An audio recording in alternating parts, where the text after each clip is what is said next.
नमस्कार साथियों, स्वागत है आप सभी का लर्न विद हरीश चैनल पर। और आज से हम शुरू करने जा रहे हैं करंट अफेयर की सबसे महत्वपूर्ण क्लास, जो एसएससी, बैंकिंग, ग्रुप डी और सभी प्रकार के वनडे एग्जाम के लिए महत्वपूर्ण होगी। साथियों, आज जो हम करंट अफेयर की क्लास शुरू करने जा रहे हैं, यह 1 जनवरी 2026 से लेकर 10 जनवरी 2026 तक की है और कल से आपको प्रॉपर क्लासेस मिलनी शुरू हो जाएंगी, तो अंत तक बने रहिए। चलिए शुरू करते हैं।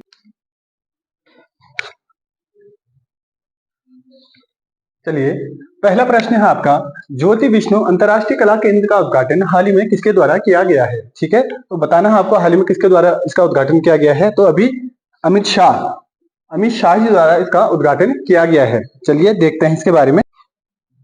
हाल ही में केंद्रीय गृह मंत्री अमित शाह द्वारा 29 दिसंबर 2025 को असम के गुवाहाटी में ज्योति विष्णु कला केंद्र का उद्घाटन किया गया। ठीक है, यह पूर्वोत्तर भारत का सबसे बड़ा सभागार, सांस्कृतिक बुनियादी ढांचे को मजबूत प्रदान करने वाला एक केंद्र है। ठीक है, क्षमता की अगर मैं बात करूं तो यहाँ क्षमता है 5000 लोगों की। लागत इसमें टोटल आई है अभी 291 करोड़ रुपए की, इसको बनाने में जो लागत आती है वो। ठीक है, नामकरण किया गया है इसके असम के सांस्कृतिक प्रतीक ज्योति प्रसाद अग्रवाल और विष्णु प्रसाद राभा के सम्मान में। ठीक है, देखते हैं इनके बारे में। ज्योति प्रसाद अग्रवाल और विष्णु प्रसाद राभा असम के दो महान सांस्कृतिक प्रतीक थे, जिन्होंने असमिया साहित्य, कला और संस्कृति को एक नई दिशा दी। अग्रवाल को रूप कंवर और राभा को कला गुरु कहा जाता है। ठीक है, बात आई है यहाँ असम की, तो असम के बारे में जानते हैं। राजधानी इसकी दिसपुर में है। राज्यपाल यहाँ के हैं लक्ष्मण प्रसाद आचार्य और मुख्यमंत्री यहाँ के हेमंत बिश्वा शर्मा। ठीक है, जिन्हें मामा के उपनाम से असम में जाना जाता है। ठीक है, बढ़ते हैं अगले प्रश्न की ओर। अगला प्रश्न आपका, भारतीय खाद्य निगम एफसीआई के अध्यक्ष के रूप में हाल ही में किसे नियुक्त किया गया है? ठीक है, भारतीय खाद्य निगम जिसे बोलते हैं FCI, food corporation of India. ठीक है, इसके अध्यक्ष के रूप में हाल ही में अभी नियुक्त किया गया है रविंद्र कुमार को। ठीक है, आप तस्वीर में देख सकते हैं, ये है रविंद्र कुमार। ठीक है, जानते हैं भारतीय खाद्य निगम के बारे में। हाल ही में रविंद्र कुमार को भारतीय खाद्य निगम के अध्यक्ष के रूप में नियुक्त किया गया है। इन्होंने स्थान लिया है अभी आशुतोष अग्निहोत्री का। और वहीं लव अग्रवाल को विदेश व्यापार महानिदेशालय का महानिदेशक नियुक्त किया गया है। ठीक है, जानते हैं भारतीय खाद्य निगम के बारे में। इसकी स्थापना होती है 14 जनवरी 1965 को। मुख्यालय इसका नई दिल्ली में है और वर्तमान अध्यक्ष भी हैं रविंद्र कुमार। ठीक है, इतनी जानकारी यहां से याद रखिए। बढ़ते हैं अगले प्रश्न की ओर। अगला प्रश्न आपका, T20 क्रिकेट में सर्वाधिक विकेट लेने वाली महिला खिलाड़ी हाल ही में कौन बनी है? ठीक है, T20 क्रिकेट में सर्वाधिक विकेट लेने वाली महिला खिलाड़ी हाल ही में कौन बनी है? ठीक है, तो इसका आंसर हो जाएगा अभी दीप्ति शर्मा। ठीक है, भारतीय खिलाड़ी है दीप्ति शर्मा। हाल ही में भारतीय महिला क्रिकेट टीम की स्पिनर गेंदबाज दीप्ति शर्मा T20 अंतरराष्ट्रीय क्रिकेट में सबसे ज्यादा विकेट लेने वाली महिला या खिलाड़ी बन गई हैं। ठीक है, उन्होंने तिरुवनंतपुरम में श्रीलंका के खिलाफ खेले गए T20 मैच में 152वां विकेट लिया है। ठीक है, तो इतनी जानकारी यहां से याद लिखेंगे। इससे पहले यह रिकॉर्ड ऑस्ट्रेलिया की मेगन शॉट के नाम था, जिन्होंने 151 विकेट लिए थे। ठीक है, तो पहले स्थान पर अभी दीप्ति शर्मा आ गई हैं। बढ़ते हैं अगले प्रश्न की ओर। अगला प्रश्न आपका, वर्ष 2026 में जैव विविधता पर 70वें संयुक्त राष्ट्र सम्मेलन COP17 की मेजबानी किस देश द्वारा की जाएगी? ठीक है, तो अभी आर्मेनिया द्वारा। ठीक है,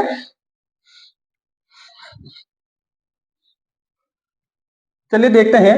वर्ष 2026 में आर्मेनिया की मेजबानी में येरेवान में जैव विविधता पर 70वें संयुक्त राष्ट्र सम्मेलन COP17 का आयोजन किया जाएगा। ठीक है, और इसका स्लोगन अभी जारी किया गया है, प्रकृति के लिए कार्यवाही करना, टॉकिंग एक्शन फॉर नेचर।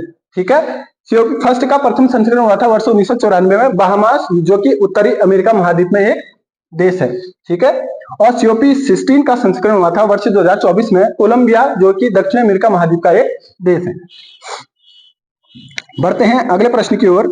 अगला प्रश्न आपका, 27वीं राष्ट्रीय बैडमिंटन चैंपियनशिप 2025 में पुरुष एकल का खिताब हाल ही में किसने जीता है? ठीक है, तो अभी ऋत्विक संजीव एस, ठीक है, इन्होंने जीता है आपका 27वीं सीनियर राष्ट्रीय बैडमिंटन चैंपियनशिप 2025 का खिताब। ठीक है, देखते हैं इनके बारे में। तो अभी ऋत्विक संजीव एस ने भरत राघव को फाइनल में हराकर 27वीं सीनियर राष्ट्रीय बैडमिंटन चैंपियनशिप 2025 में पुरुष एकल का खिताब जीता है। ठीक है, महिला एकल खिताब की अगर बात करूं तो अभी सूर्या करिश्मा तमीरी ने तन्वी पत्री को हराकर इसका खिताब जीता है। ठीक है, आयोजन की अगर बात करूं तो आयोजन हुआ था इसका विजयवाड़ा आंध्र प्रदेश में। ठीक है, और यह भारत का सबसे बड़ा घरेलू टूर्नामेंट है। ठीक है। बात करते हैं यहाँ पे BAI की, जिसे बोला जाता है बैडमिंटन एसोसिएशन ऑफ इंडिया, ठीक है। इसकी स्थापना होती है 1934 में, मुख्यालय इसका नई दिल्ली में है और वर्तमान अध्यक्ष भी हेमंत विश्वा शर्मा, ठीक है। बढ़ते हैं अगले प्रश्न की ओर। अगला प्रश्न है आपका, DRDO द्वारा हाल ही में किस मिसाइल का सफल परीक्षण किया गया है, ठीक है। तो अभी पिनाका, ठीक है, इस मिसाइल का सफल परीक्षण DRDO द्वारा किया गया है। जैसा कि आप तस्वीर में देख पा रहे हैं, यह है पिनाका, ठीक है। तो DRDO द्वारा हाल ही में ओडिशा के चांदीपुर स्थित एकीकृत परीक्षण रेंज से Pinaka long range guided missile, जिसे बोलते हैं LRGR 120 का सफल परीक्षण किया है, ठीक है। रेंज की अगर बात करूं, इसकी रेंज है 120 किलोमीटर, ठीक है। 120 किलोमीटर तक ये मिसाइल मार सकती है, ठीक है। बात करते हैं DRDO के बारे में, तो defence research and development organisation का फुल फॉर्म होता है। स्थापना इसकी होती है 1 जनवरी 1958 को, मुख्यालय इसका नई दिल्ली में है और वर्तमान अध्यक्ष भी हैं आपके डॉक्टर समीर V कामत, ठीक है। बढ़ते हैं अगले प्रश्न की ओर। अगला प्रश्न है आपका, पृथ्वी के दक्षिणी ध्रुव पर पहुंचने वाली सबसे कम उम्र की भारतीय महिला हाल में कौन बनी है, ठीक है। तो अभी काम्या कार्तिकेयन, ठीक है, जानते हैं इनके बारे में। तो अभी पर्वतारोही काम्या कार्तिकेयन हाल ही में पृथ्वी के दक्षिणी ध्रुव पर स्कीइंग करके पहुंचने वाली सबसे कम उम्र, मात्र 18 वर्ष की उम्र में भारतीय महिला बन गई है, ठीक है। काम्या कार्तिकेयन के बारे में अगर बात करूं तो इनका संबंध है मुंबई महाराष्ट्र से, ठीक है। वह 17 साल की उम्र में दुनिया के सभी 7 महाद्वीपों की सबसे ऊंची चोटी को फतह कर चुकी हैं, ठीक है। और उन्होंने 20 मई 2024 को मात्र 16 वर्ष की उम्र में दुनिया की सबसे ऊंची चोटी माउंट एवरेस्ट को फतह किया था, ठीक है। इतनी जानकारी आप यहां से याद रखिए। बढ़ते हैं अगले प्रश्न की ओर। अगला प्रश्न है आपका, प्रधानमंत्री जन आरोग्य योजना में शामिल न होने वाला एकमात्र राज्य अभी कौन सा है, ठीक है। तो अभी पश्चिम बंगाल, ठीक है। पश्चिम बंगाल एकमात्र भारत में एक ऐसा राज्य है जो अभी प्रधानमंत्री जन आरोग्य योजना में शामिल नहीं है, ठीक है। तो पश्चिम बंगाल भारत का एकमात्र राज्य है जहां प्रधानमंत्री जन आरोग्य योजना PMJAY में शामिल नहीं है, ठीक है। वर्ष 2025 में ओडिशा, जो कि 27वां राज्य बना था, और दिल्ली, जो कि 8वां केंद्र शासित प्रदेश बना था, ने इस योजना को अभी अपनाया है, ठीक है। और वर्तमान में इस योजना का संचालन 27 राज्यों और 8 केंद्र शासित प्रदेशों में हो रहा है, ठीक है। प्रधानमंत्री जन आरोग्य योजना के बारे में अगर बात करूं तो इसकी शुरुआत होती है 23 सितंबर 2018 में PM नरेंद्र मोदी द्वारा, ठीक है। स्थान था आपका रांची, झारखंड से। और प्रधानमंत्री जन आरोग्य योजना, जिसको बोलते हैं PMJAY, जिसे आयुष्मान भारत योजना भी कहते हैं, यह भारत सरकार की एक स्वास्थ्य बीमा योजना है जो गरीब और कमजोर परिवारों को प्रति वर्ष 5 लाख तक का निःशुल्क इलाज प्रदान करती है, ठीक है। बढ़ते हैं अगले प्रश्न की ओर। अगला प्रश्न है आपका, पार्वती आर्गा पक्षी अभयारण्य को हाल ही में पर्यावरण संवेदनशील क्षेत्र, जिसे बोलते हैं इको सेंसिटिव जोन के रूप में घोषित किया है। यह किस राज्य में स्थित है, ठीक है। तो यह है आपका उत्तर प्रदेश में, ठीक है। तो उत्तर प्रदेश राज्य के गोंडा जिले में स्थित, ठीक है, पार्वती आर्गा पक्षी अभयारण्य को पर्यावरण संवेदनशील क्षेत्र घोषित किया गया है। इसका उद्देश्य है जैव विविधता का संरक्षण, जिम्मेदार इको टूरिज्म को बढ़ावा देना और मानव एक्टिविटी को रेगुलेट करना, ठीक है। और यह अभयारण्य मध्य एशिया और तिब्बत से आने वाले प्रवासी पक्षियों का एक महत्वपूर्ण आवास है, ठीक है। और यह रामसर स्थल के रूप में शामिल हुआ था 2019 में, ठीक है। और असम के बारे में अगर बात आई है यहाँ पे, सॉरी उत्तर प्रदेश, ये असम नहीं है, उत्तर प्रदेश, ठीक है। यूपी के बारे में अगर बात करूं तो यहाँ की राजधानी लखनऊ है, ठीक है। राज्यपाल है यहाँ की आनंदीबेन पटेल और मुख्यमंत्री आपके योगी आदित्यनाथ, ठीक है। इतनी जानकारी यहाँ से याद रखिए। बढ़ते हैं अगले प्रश्न की ओर। अगला प्रश्न है आपका, हाल ही में भारत किस देश को पछाड़कर दुनिया की चौथी सबसे बड़ी अर्थव्यवस्था वाला देश बना है, ठीक है। तो अभी जापान, ठीक है, जापान को पछाड़कर भारत दुनिया की चौथी सबसे बड़ी अर्थव्यवस्था वाला देश भी बना है, ठीक है। देखते हैं इसके बारे में। तो हाल ही में भारत जापान को पछाड़कर दुनिया की चौथी सबसे बड़ी अर्थव्यवस्था बनकर उभरा है, ठीक है। वर्ष 2025 में $4.1 ट्रिलियन, जो कि 350 लाख करोड़ रुपए होता है इंडियन रुपीज में, के साथ अमेरिका, चीन, जर्मनी के बाद चौथे सबसे बड़ी अर्थव्यवस्था वाला देश बन चुका है अभी, ठीक है।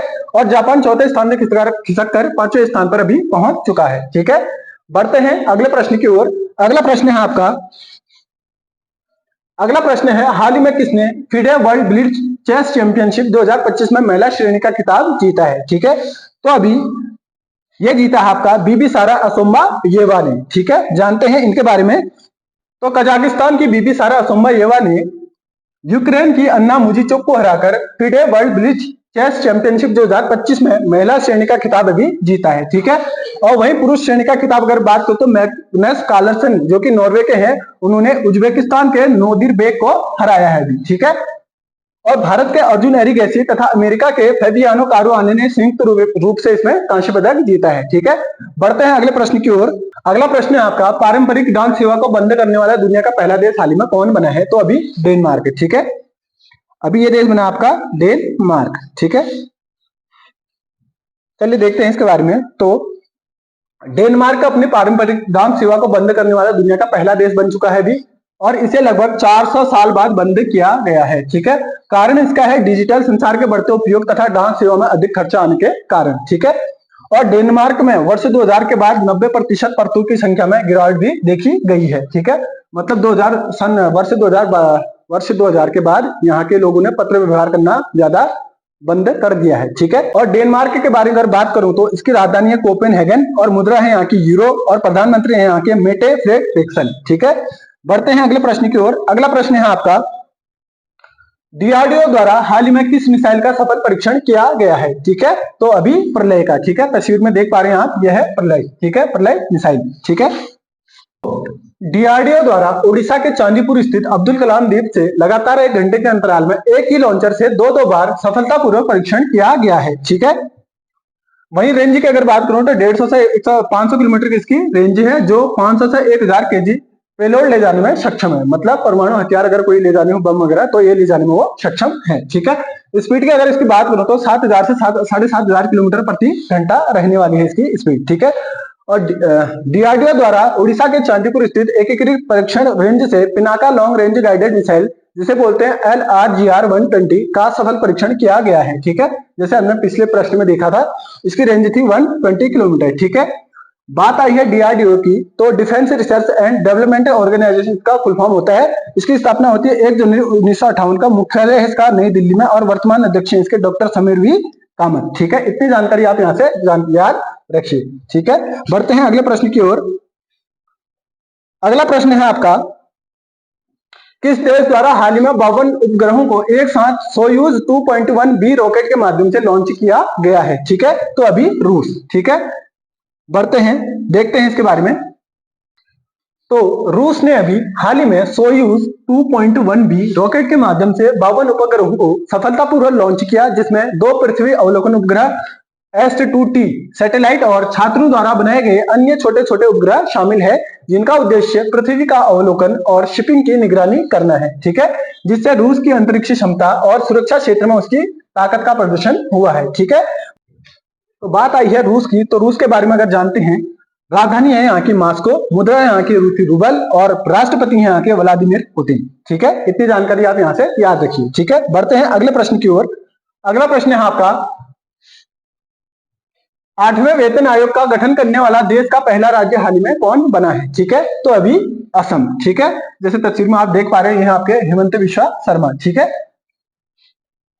तो अभी असम सरकार 1 जनवरी 2026 को 7वें वेतन आयोग का कार्यकाल खत्म होने से पहले ही 8वें वेतन आयोग को गठन करने वाला देश का पहला राज्य बन गया है, ठीक है। और इस आयोग का गठन पूर्व मुख्य सचिव है शुभम दास की अध्यक्षता में किया गया है तथा इसकी घोषणा मुख्यमंत्री हेमंत बिस्वा शर्मा द्वारा की गई है, ठीक है। और यह आयोग 18 माह में अपनी रिपोर्ट सौंपेगा, ठीक है। और बात करते हैं असम के बारे में, तो राजधानी इसकी दिसपुर, ठीक है। राज्यपाल यहाँ के हैं लक्ष्मण प्रसाद आचार्य और मुख्यमंत्री यहाँ के हेमंत बिस्वा शर्मा, ठीक है। बढ़ते हैं अगले प्रश्न की ओर। अगला प्रश्न है आपका, वर्ष 2026 में जी शिखर सम्मेलन का आयोजन किस देश की मेजबानी में किया जाएगा? ठीक है, तो अभी फ्रांस, ठीक है, फ्रांस की मेजबानी में किया जाएगा G7 शिखर सम्मेलन का आयोजन, ठीक है। देखते हैं इसके बारे में। तो अभी फ्रांस की मेजबानी में वर्ष 2026 में G7 शिखर सम्मेलन के 52वें संस्करण की मेजबानी की जाएगी, ठीक है। आयोजन होगा इसका 14 से 16 जून 2026 के दौरान एवियन फ्रांस में, ठीक है। और वर्तमान अध्यक्ष अभी इसका कनाडा, ठीक है। और 2026 में इसकी मेजबानी करेगा आपका फ्रांस, ठीक है। 2026 में करेगा फ्रांस, ठीक है। G7 के अगर बारे में बात करूं तो इसकी स्थापना होती है 15 नवंबर 1975 को 6 देशों के साथ, जिसमें America, Japan, Germany, Britain, France तथा इटली के 6 नेताओं के रूप में इसकी स्थापना होती है, ठीक है। और वर्ष 1976 में इसमें कनाडा शामिल हुआ और यह G7 हो गया, ठीक है। वर्ष 1997 में इसमें रूस शामिल हुआ, लेकिन 2014 में रूस और यूक्रेन के युद्ध के बाद इसमें रूस को निकाल दिया। ठीक है, और इसका कार्य होता है लोकतंत्र, मानवाधिकार तथा वैश्विक चुनौतियों पर कार्य यह करता है। ठीक है, कौन? G7। ठीक है, बढ़ते हैं अगले प्रश्न की ओर। अगला प्रश्न है आपका, जल्लीकट्टू महोत्सव 2026 का आयोजन हाल ही में किस राज्य में शुरू हुआ है? ठीक है, तो अभी तमिलनाडु में। ठीक है, देखते हैं इसके बारे में। तो तमिलनाडु राज्य में जल्लीकट्टू महोत्सव 2026 का आयोजन हाल में शुरू हुआ है। ठीक है, यह महोत्सव बहादुरी का प्रतीक है तथा इसमें बैल के कुबड़ को पकड़कर वश में किया जाता है। ठीक है, और यह महोत्सव प्रत्येक वर्ष पोंगल त्योहार के दौरान मनाया जाता है। ठीक है, बात आई है तमिलनाडु की, तो तमिलनाडु की राजधानी है चेन्नई, राज्यपाल यहाँ के RN रवि और मुख्यमंत्री है यहाँ के MK स्टालिन। ठीक है, बैल का कुबड़ यानी कि जैसा कि तस्वीर में आप देख पा रहे हैं, इसको पकड़कर, ठीक है, इसको बैल को वश में किया जाता है। ठीक है, बढ़ते हैं अगले प्रश्न की ओर। अगला प्रश्न है आपका, हाल ही में भारतीय महिला हॉकी टीम का कोच किसे नियुक्त किया गया है? ठीक है, तो अभी सोजर्ड मारीजानी को। ठीक है, सोजर्ड मारीजानी को अभी भारतीय महिला हॉकी टीम का कोच नियुक्त किया गया है। ठीक है, तो हाल ही में हॉकी इंडिया द्वारा नीदरलैंड के सोजर्ड मारीजानी को भारतीय महिला हॉकी टीम का कोच बनाया गया है। ठीक है, बात करते हैं हॉकी इंडिया के बारे में, तो इसकी स्थापना होती है 2009 में। ठीक है, मुख्यालय इसका नई दिल्ली में है और वर्तमान अध्यक्ष अभी इसके दिलीप तिर्की। ठीक है, यहाँ से ये जानकारी आप याद रखिए। ठीक है, बढ़ते हैं अगले प्रश्न की ओर। अगला प्रश्न है आपका, भारतीय रेलवे द्वारा कहां से देश की पहली वंदे भारत स्लीपर ट्रेन को शुरू किया जाएगा? ठीक है, स्लीपर ट्रेन। ठीक है, इससे पहले जो वंदे भारत ट्रेन आई थी वो थी चेयर्स ट्रेन। ठीक है, मतलब आप उसमें बैठे बैठे जा सकते थे, लेकिन सो के इसमें नहीं जा सकते थे। लेकिन जब जो ये ट्रेन आई है उसमें आप सो के भी जा सकते हो और बैठ के भी जा सकते हो। ठीक है, तो अभी इसको शुरू किया जाएगा गुवाहाटी से हावड़ा के मध्य। ठीक है, गुवाहाटी आसाम और हावड़ा पश्चिम बंगाल। ठीक है, देखते हैं इसके बारे में। तो हाल ही में भारतीय रेलवे द्वारा असम के गुवाहाटी से पश्चिम बंगाल के हावड़ा के मध्य भारत की पहली वंदे भारत स्लीपर ट्रेन को शुरू करने की घोषणा की गई है। ठीक है, और इसकी जानकारी दी है आपके रेल मंत्री अश्विनी वैष्णव द्वारा। ठीक है, और इसका उद्घाटन करेंगे हमारे PM प्रधानमंत्री नरेंद्र मोदी। ठीक है, और एक नोट है यहाँ पे, ठीक है, भारत की पहली वंदे भारत ट्रेन 15 फरवरी 2019 को वाराणसी से नई दिल्ली के मध्य शुरू की गई थी। ठीक है, और भारतीय रेलवे बोर्ड की अगर बात करूं तो इसकी स्थापना होती है 1905 में, मुख्यालय इसका भी नई दिल्ली में और वर्तमान अध्यक्ष हैं इसके सतीश कुमार। ठीक है, और प्रथम अध्यक्ष थे इसके विनोद कुमार यादव। ठीक है, इतनी जानकारी आप यहाँ से याद रखिए। बढ़ते हैं अगले प्रश्न की ओर। अगला प्रश्न है आपका, विश्व ब्रेल लिपि दिवस किस तिथि को मनाया जाता है? ठीक है, तो विश्व ब्रेल दिवस मनाया जाता है आपका 4 जनवरी को। ठीक है, 4 जनवरी को। ठीक है, तो ब्रेल लिपि के महत्व के बारे में जागरूकता फैलाने के उद्देश्य से प्रत्येक वर्ष 4 जनवरी को विश्व ब्रेल दिवस मनाया जाता है। ठीक है, तो ब्रेल लिपि होती क्या है? ब्रेल लिपि होती है नेत्रहीन लोगों के पढ़ने में सहायक जो लिपि होती है उसे कहा जाता है ब्रेल लिपि। ठीक है, 4 जनवरी एक चीज फैक्ट यहाँ पे मैं आपको बताना चाहूंगा, 4 जनवरी 1809 को ब्रेल लिपि के आविष्कारक लुई ब्रेल का जन्म हुआ था। ठीक है, तो उन्हीं की याद में 4 जनवरी को प्रत्येक वर्ष विश्व ब्रेल दिवस के रूप में इसको हम मनाया जाता है। ठीक है, बढ़ते हैं अगले प्रश्न की ओर।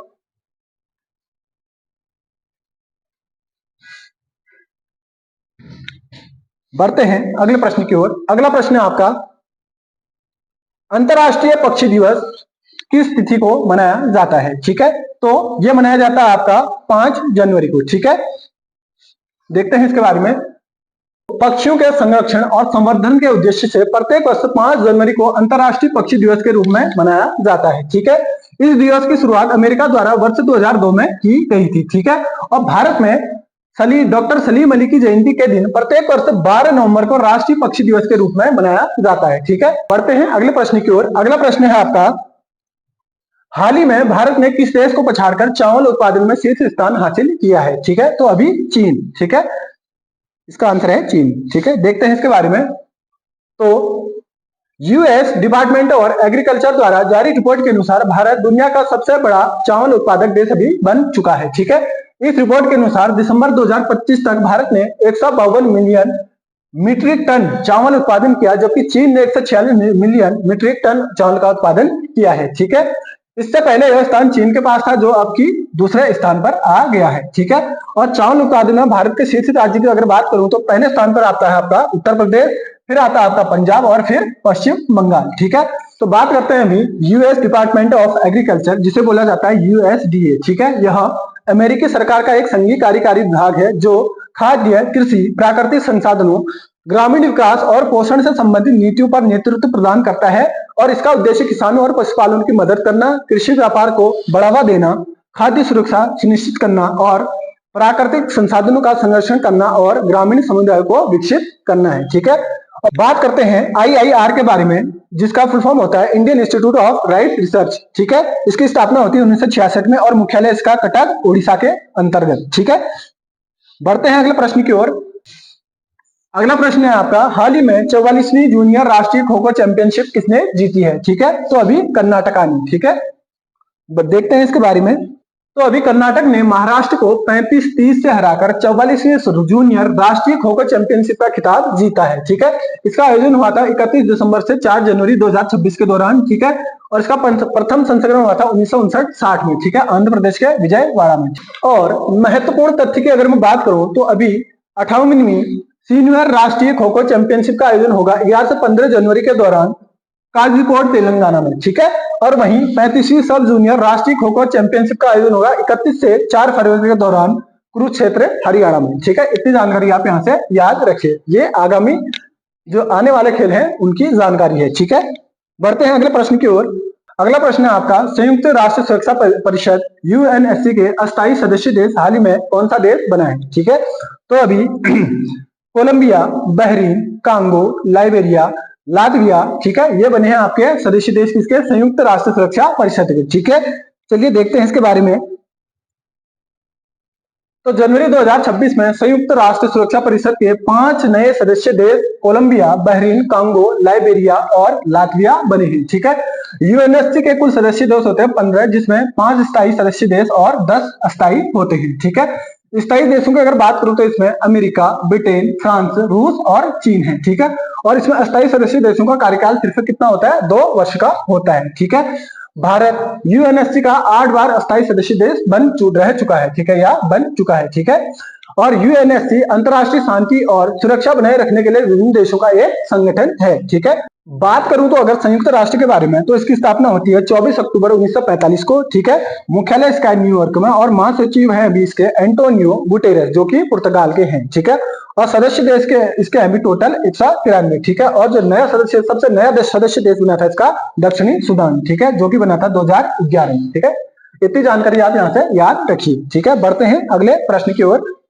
अगला प्रश्न है आपका, भारत का पहला 3D प्रिंटेड ऑटोमेटिक मौसम स्टेशन हाल में किसके द्वारा विकसित किया गया है? ठीक है, तो अभी आईआईटीएम के द्वारा। ठीक है, देखते हैं इसके बारे में। तो आईआईटीएम, जिसे बोलते हैं Indian institute of tropical metrology, ठीक है, द्वारा हाल ही में देश का पहला 3D प्रिंटेड ऑटोमेटिक मौसम स्टेशन विकसित किया गया है। यह पूर्ण रूप से स्वदेशी है, जिसे मिशन मौसम के तहत विकसित किया गया है। ठीक है, और यह स्वचालित रूप से तापमान, हवा की गति, आर्द्रता और वर्षा को रिकॉर्ड करेगा। ठीक है, और यह सौर ऊर्जा से संचालित होगा तथा फरवरी 2026 के दौरान यह पहला दिल्ली में स्थापित होगा। ठीक है, इतनी जानकारी आप यहां से याद रखिए। बढ़ते हैं अगले प्रश्न की ओर। अगला प्रश्न है आपका, व्यावसायिक रूप से बायो बिटुमेन का उत्पादन करने वाला दुनिया का पहला देश हाल ही में कौन बना है? ठीक है, तो अभी अपना भारत। ठीक है, देखते हैं इसके बारे में। तो हाल ही में भारत व्यावसायिक रूप से बायो बिटुमेन का उत्पादन करने वाला दुनिया का पहला देश बन गया है। बायो बिटुमेन का उपयोग सड़क निर्माण कार्यों में किया जाता है, जो कृषि अवशेष जैसे पराली, वनस्पति तेल और शैवाल आदि से प्राप्त होता है। ठीक है, यह पर्यावरणीय रूप से बेहतर और टिकाऊ विकल्प है और इससे बनने वाली जो सड़कें होती है पारंपरिक डामर से 40% अधिक टिकाऊ होती हैं। ठीक है, बढ़ते हैं अगले प्रश्न की ओर। अगला प्रश्न है आपका, प्रवासी भारतीय दिवस किस तिथि को मनाया जाता है? ठीक है, तो यह दिवस मनाया जाता है आपका 9 जनवरी को। ठीक है, क्या हुआ था दोस्तों इस दिन, देखते हैं। तो महात्मा गांधी 9 जनवरी 1915 को दक्षिण अफ्रीका से भारत वापस आए थे। इसी की याद में प्रत्येक वर्ष 9 जनवरी को प्रवासी भारतीय दिवस के रूप में मनाया जाता है। ठीक है, और यह दिवस प्रथम बार मनाया गया था आपका 2003 में। और इस वर्ष की थीम है इसकी विकसित भारत में प्रवासी भारतीयों का योगदान। ठीक है, इतनी जानकारी आप यहां से याद रखिए। बढ़ते हैं अगले प्रश्न की ओर। अगला प्रश्न है आपका, हाल ही में भारत की पहली पूर्ण रूप से पेपरलेस अदालत का उद्घाटन किस राज्य में हुआ है? ठीक है, तो अभी इसका उद्घाटन हुआ है केरल में। ठीक है, देखते हैं इसके बारे में। तो अभी हाल ही में केरल के वायनाड जिले के कलपट्टा में भारत की पहली पूर्ण रूप से पेपरलेस जिला अदालत यानी कि डिस्ट्रिक्ट कोर्ट का उद्घाटन CJI सूर्यकांत शर्मा द्वारा वर्चुअली माध्यम से किया गया है। ठीक है, और इसके तहत अब इस अदालत में किसी मामले के दर्ज होने से लेकर अंतिम निर्णय तक सभी कार्यवाहियां पूर्ण रूप से डिजिटल माध्यम से होंगी। ठीक है, मान लीजिए किसी का मामला अगर कोई दर्ज होता है तो वो भी डिजिटल माध्यम से होगा और उस पर जो निर्णय आएगा, ठीक है, वो भी डिजिटल माध्यम से होगा। ठीक है, बढ़ते हैं अगले प्रश्न की ओर। अगला प्रश्न है आपका, विश्व हिंदी दिवस किस तिथि को मनाया जाता है? ठीक है, सभी को पता ही है विश्व हिंदी दिवस 10 जनवरी को मनाया जाता है। ठीक है, देखते हैं इसके बारे में। तो हिंदी भाषा के प्रचार और प्रसार के लिए प्रत्येक वर्ष 10 जनवरी को विश्व हिंदी दिवस मनाया जाता है। ठीक है, और यह दिवस प्रथम बार मनाया गया था 2006 में। ठीक है, और थीम है इस बार की इसकी पारंपरिक ज्ञान से कृत्रिम बुद्धिमत्ता तक। ठीक है, यानी कि AI। ठीक है, आर्टिफिशियल इंटेलिजेंस। ठीक है, और राष्ट्रीय हिंदी दिवस की अगर बात करूं तो यह मनाया जाता है आपका 14 सितंबर को। ठीक है, तो साथियों ये थी आज के करंट अफेयर की क्लास। मिलते हैं आपको अगली क्लास में, तब तक के लिए स्वस्थ रहिए, मस्त रहिए, धन्यवाद।